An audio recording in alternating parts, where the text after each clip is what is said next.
What's going on, guys? It's Greg here, aka NYPrepper, and in this video I'm going to do a review of a safari rifle or a bear gun that I recently purchased a few months ago. It's a Ruger M77 Hawkeye guide gun chambered in 416 Ruger. And in case a lot of you guys don't know, I'm kind of a big bore aficionado. The first rifle I actually ever owned was a 4570 lever gun, and ever since I bought that 4570, or actually my father bought it for me when I was 16. All right, when I was 16 years old, I was shooting a 4570, and I was hunting deer and bear in upstate New York, in the mountains of upstate New York, with a 4570 at age 16. You know, my dad said to me, Greg, pick one rifle, do your research, and pick any rifle you want, and I'll buy it for you for your 16th birthday. And so I did my research, and it came down to, do I pick a 3006 Winchester Model 70 or a Marlin 1895 4570? And I decided with the 4570, just because I love the lever action, you know, the classic lever action, and the big bullet of the 4570. I thought it would serve me well in different scenarios and hunting across the US. But now I'm older. That was, almost 20 years ago. But ever since then, I've been a big bore aficionado. As you guys know, I have a 44 Magnum.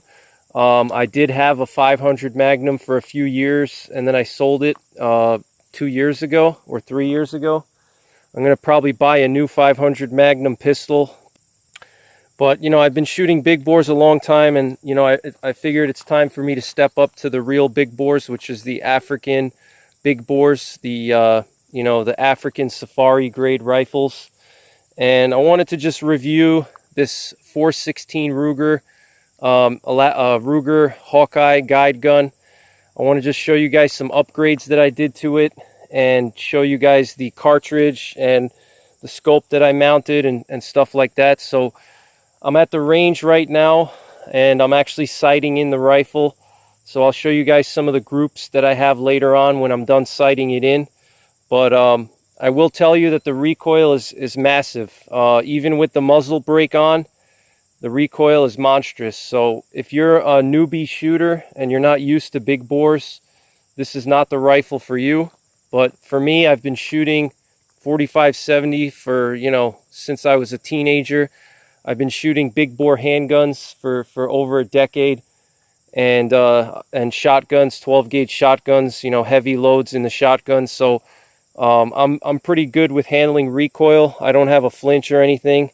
But if you're new to big bores, you don't want to jump right into this, because the blast and the recoil is monstrous. Even with this muzzle brake, the recoil is absolutely tremendous. I can't even imagine without the muzzle brake. I haven't shot it yet without the muzzle brake. I literally just got here now, and I was sighting in the iron sights.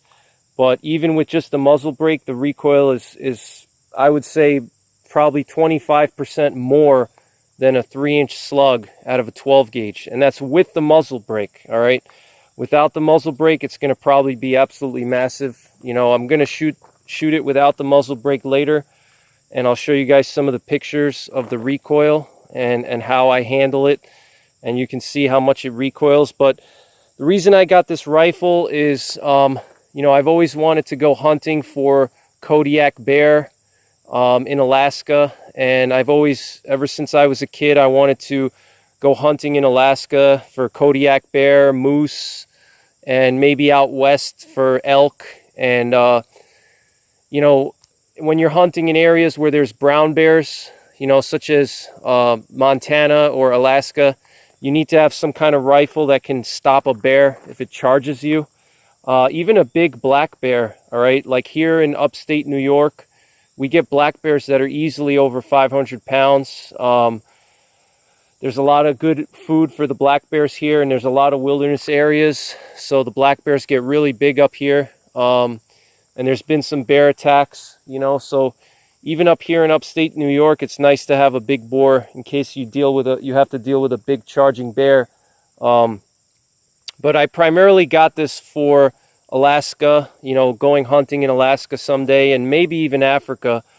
And and just for the cool factor, you know, I love big bores, I love powerful rifles. You know, right now I'm just punching paper, but you know, I'm going to do some penetration tests with this soon. I'm going to shoot some boards and see how many boards it can punch through. But I just love the power of these safari rifles and the big slugs that they throw, and the immense power of these rifles is just absolutely a marvel of you know, modern firearms. You know, just the ability for one of these rifles to bring down such big game and big animals, you know, with one shot is just absolutely impressive. And you know, with this rifle, I probably would not feel undergunned if I had to go to Jurassic Park and deal with a T-Rex. You know, that's how powerful these types of rifles are. So that's the main reason why I bought it. And just for the cool factor, the fun factor. And I will be taking this on some bear hunts here in upstate New York. I'm going to go for the early bear season, and I'll be using this rifle for the early bear season. But, you know, I want to just quickly go over this rifle here with you guys and go over some of the features. So this is the guide gun, the Ruger M77 Hawkeye guide gun. And first thing you'll notice is it has a synthetic stock. Normally these guide guns, they come with a laminated wood stock, and I got rid of that because the laminated wood stock is just, to me, it's a cheap thing that Ruger did to save money. You know, when they initially released these 416 Rugers and 375 Rugers, they had you know, these types of synthetic stocks with the bedding blocks in them, but then they got rid of them, I think, to save money, and they put in these cheap laminated hardwood stocks. So as soon as I bought the rifle, which retails around $1,000, I got rid of the laminated stock and I ordered this green olive drab synthetic stock. This is made by Hogue. Okay, Hogue is the same company that makes the grips for the 500 Smith & Wesson. And for Smith & Wesson big bore revolvers. So I got this Hogue stock, which has a full-length bedding block, an aluminum chassis basically, that goes through the center of the stock. All right, and that aluminum chassis is critical for a hard-kicking revolver, hard-kicking rifle like this. All right, you want to have a solid stock that's not going to flex or break, because the recoil is absolutely tremendous, which you'll see in a second when I upload some clips of me shooting.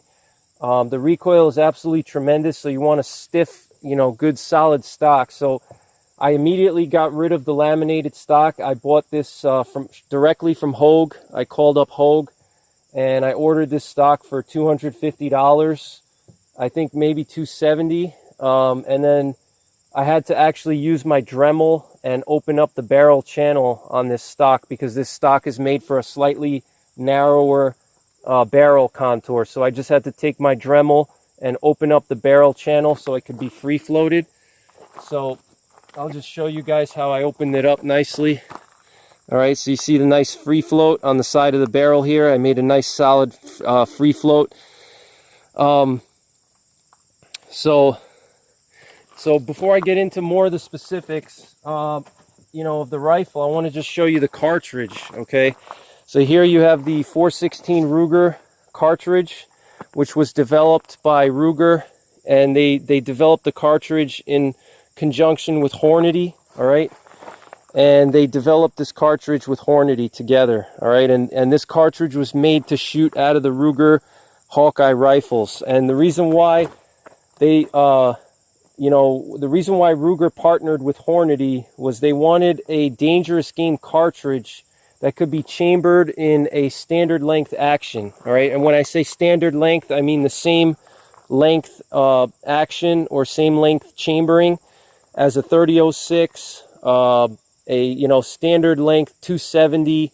All right, those types of cartridges that are the overall length is 3.34 inches of the overall cartridge length. Okay, so they wanted a dangerous game cartridge that they could basically use their existing standard length Ruger actions, so they wouldn't have to build a new action for the Magnum length cartridges that, you know, like for example the 416 Rigby or the 375 H&H, the traditional Safari calibers, they have an overall length of 3.8 inches. So that's another ½ inch longer than a 30-06.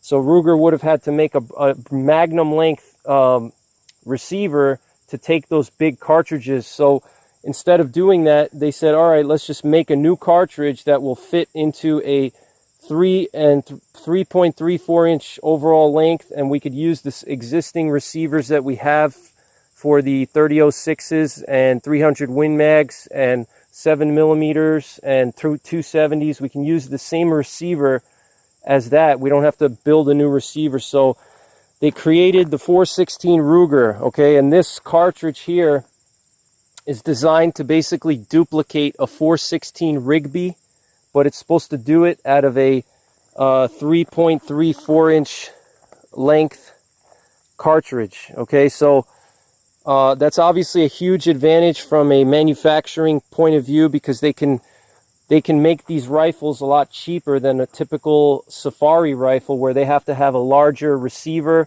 and to make a larger receiver you need more steel, so they pass those costs down to the consumer. Okay, but if they're using a standard length action, they can use the same actions as for a 30-06, so they don't have to pass that extra costs of having a bigger action down to you. All right, so what results is a fairly affordable Safari gun that you can use for any animal in North America and even in Africa. Okay, that you don't have to spend $3,000–$4,000 on. All right, this, like I said, this rifle was $1,000 with the stock upgrade, another $250. So you're looking at, you know, $1,300. And then the scope here, the scope was about $500 or $600. So under $2,000, you can have yourself a nice rifle with a scope for Kodiak bear, for Cape buffalo, you know, whatever your heart desires. And another advantage of the standard length action is that you don't have as long of a bolt stroke. You know, the cartridge is a ½ inch shorter, so you're saving a ½ inch in length of bolt throw. You know, you don't have to have this long bolt throw, you know, which means that you can chamber another round much quicker, all right, because you don't have to pull the bolt as far back, you know, when you're extracting the shell. Okay, so you save a little bit of time if you have, let's say, a situation where you need to make 2 or 3 rapid follow-up shots because you have a bear that's charging you or something along those lines. You know, you'll have a little bit quicker reloading time. I haven't actually tested that, but that's just a theoretical example. So this is the actual cartridge right here. You can see it's absolutely massive, and this is supposed to duplicate a 416 Rigby and a 416 Remington Magnum, all right, which have been used for decades to hunt Cape buffalo and big dangerous game in Africa. All right, this is in case you guys are not aware, this is a 400 grain bullet, and it's traveling around 2,400 feet per second. Okay, now you can get, when this rifle was originally released, you could only buy the Hornady. Was the only company making this ammo for this cartridge. All right, and it came in 2 flavors. It came in Dangerous Game Expanding and then Dangerous Game Solid. All right, but now there's a lot of smaller companies. The DGS is Dangerous Game Solid, and then Dangerous Game Expanding. But now there's a lot more companies that are making custom reloads, you know, for this cartridge. Smaller ammunition companies, and you know, so there's a little more variety out there now, and it's also good for hand loading. So let me just show you guys the 2 varieties here. So you have the Dangerous Game Expanding, which is basically, it has a hard lead core. Both of these bullets, the Expander has a hard lead core, and it has a steel jacket with an open tip, all right, but it has a flat nose. Okay, and it's a steel jacket, so it's controlled expansion. And then here you have the Dangerous Game Solid, all right, which is also a lead core. It's a hard lead core, like a hard cast lead core, and then it has a steel jacket over the whole bullet. Okay, and they're both flat nose, as you see. Okay, So, and if we compare it to the 44 Magnum, you can see just how massive this cartridge is. All right, on the left you have the 44 Magnum, and on the right you have the 416 Ruger. Okay, so you could see how massive this cartridge is. It's absolutely monstrous. And here's one of these spent shell casings from the 416 Ruger. You could see just how monstrous this cartridge is. All right, here's the case on the right, 44 Magnum. You could just see how much more massive it is. Makes the 44 Magnum look tiny. So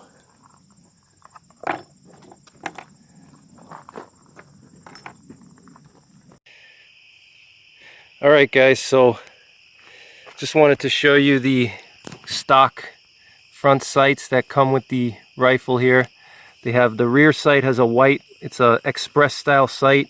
It's adjustable for windage, so left to right, you can't adjust the elevation. It's got this express style rear sight with the white line, and what you do is you line up the white line with the white bead here, all right, on the front sight. And as you can see, this front sight is very robust.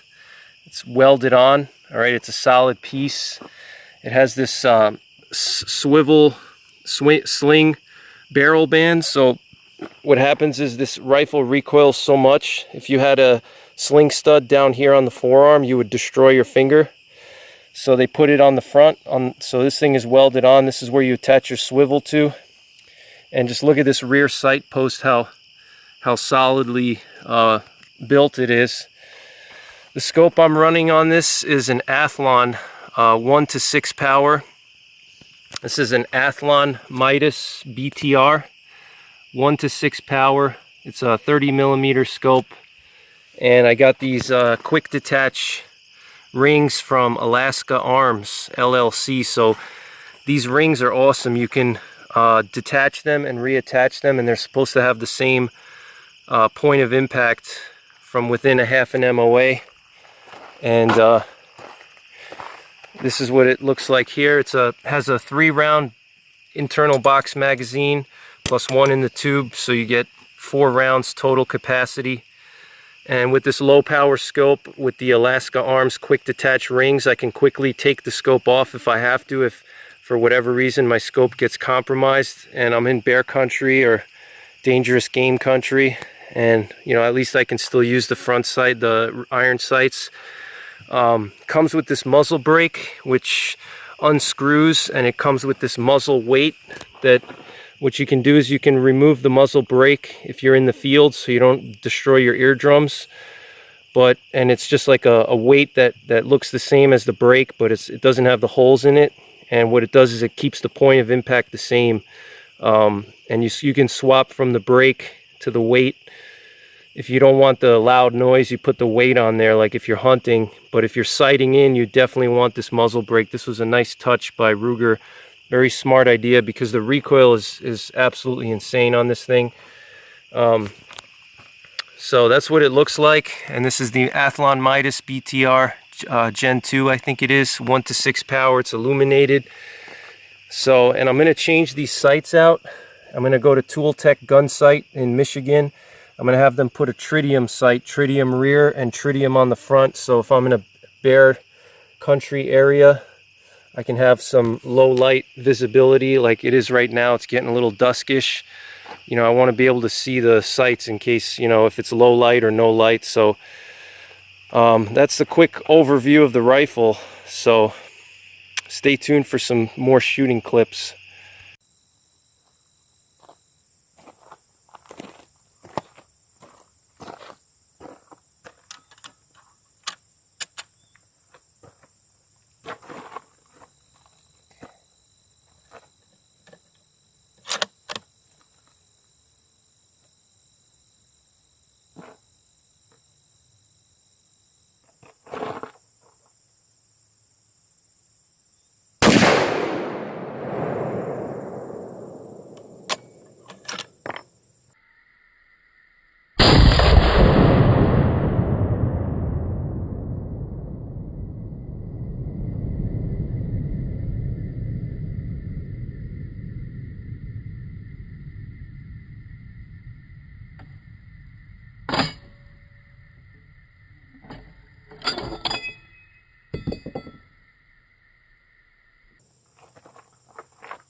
Look at this big old shell.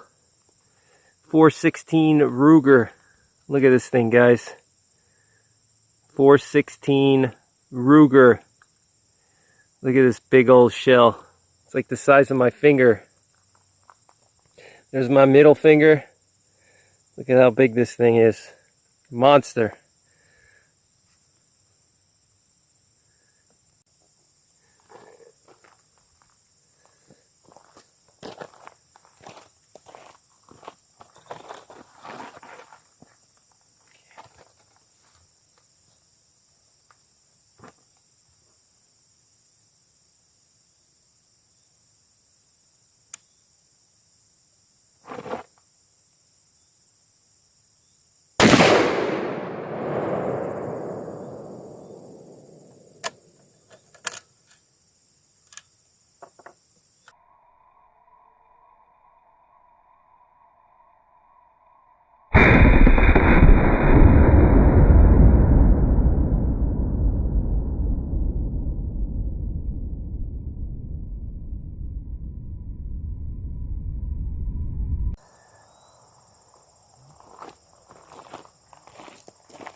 Alright guys, so wanted to show you how this thing shoots. The the iron sights seem to be shooting a little bit low. So I was aiming at the red with the iron sights and they consistently were hitting low here.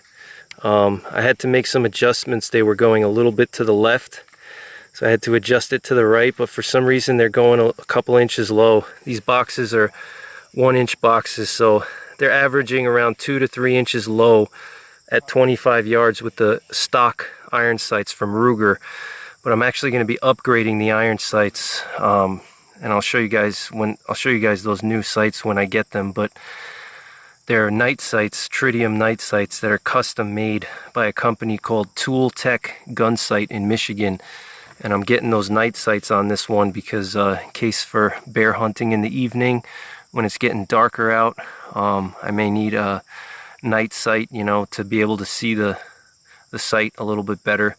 But as you see, it's shooting a little bit low with the iron sights for some reason, but very accurate. And look at these big old holes from this 416 caliber .416. So now I mounted the scope and I made some corrections, and this was my last shot. I made a correction. First it was shooting at 25 yards. It was shooting about 1.5 feet low. I'm sighting it in. Took another shot here, made a small adjustment, and then I pretty much hit right exactly where I was aiming at 25 yards. So it's definitely very accurate. And now I'm going to go out to 50 yards and then 100 yards, and we'll see how it does at those distances.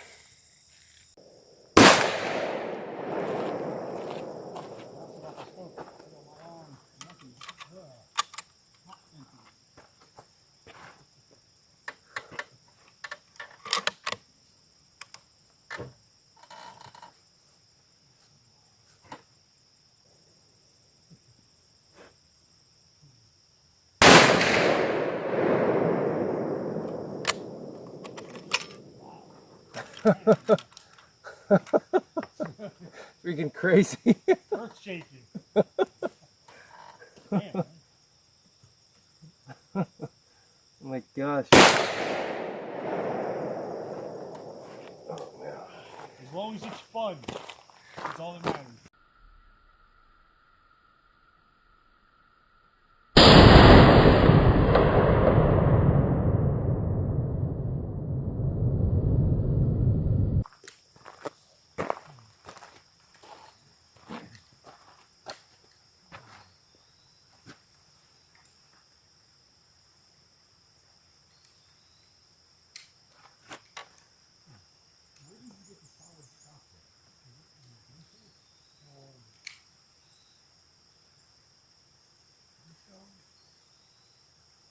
I think so.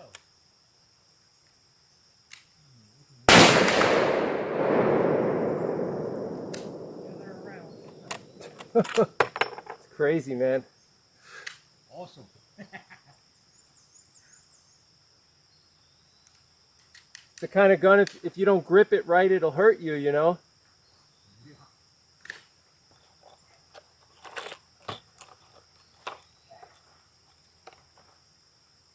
Take one more.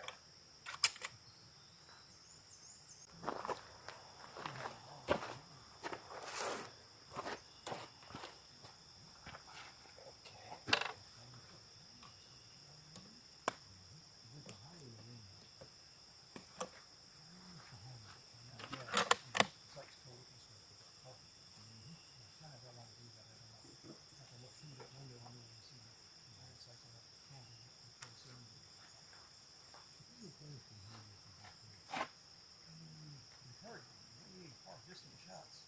They seem to be coming from this direction.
Alright guys, I wanted to show you the grouping at 100 yards.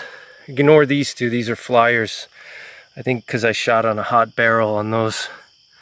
But you know, these are different shot strings. So here was 2 shots here, then I made some adjustments, and then I hit 2 right here, almost in the same hole, and then another one there. So it's pretty tight. You know, you're looking at, I would say, probably half MOA at least. You know, this is 100 yards, so pretty impressive for a big bore, you know, factory rifle. You know, I'd say it's about a half MOA so far. So I'll shoot some more groups and we'll see how it prints. Alright guys, so I made some adjustments. I'm sighting in today, but this was my last shot. I was aiming in the center, so pretty good.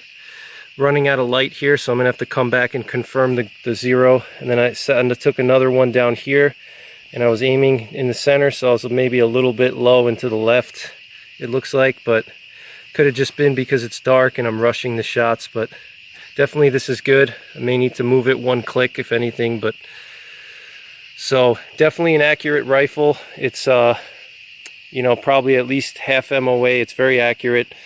Definitely happy with it. And stay tuned for some penetration tests. I'm gonna upload some videos of some penetration tests where I shoot some logs, or not logs, I'm sorry, boards. I'm gonna see how many boards it can punch through with the solids, the dangerous game solids, and see how deep the penetration is. But overall, I'm happy with the way this shoots. I highly recommend this rifle. For the cost, you know, and what you get, the power, it's definitely a good buy. So highly recommend it if you live in bear country, or you want to get into big game hunting, dangerous game hunting. Alright guys, so I hope you enjoyed the review. Thanks for watching. Take care, God bless, and don't forget the 3 P's: prepare, practice, and persevere.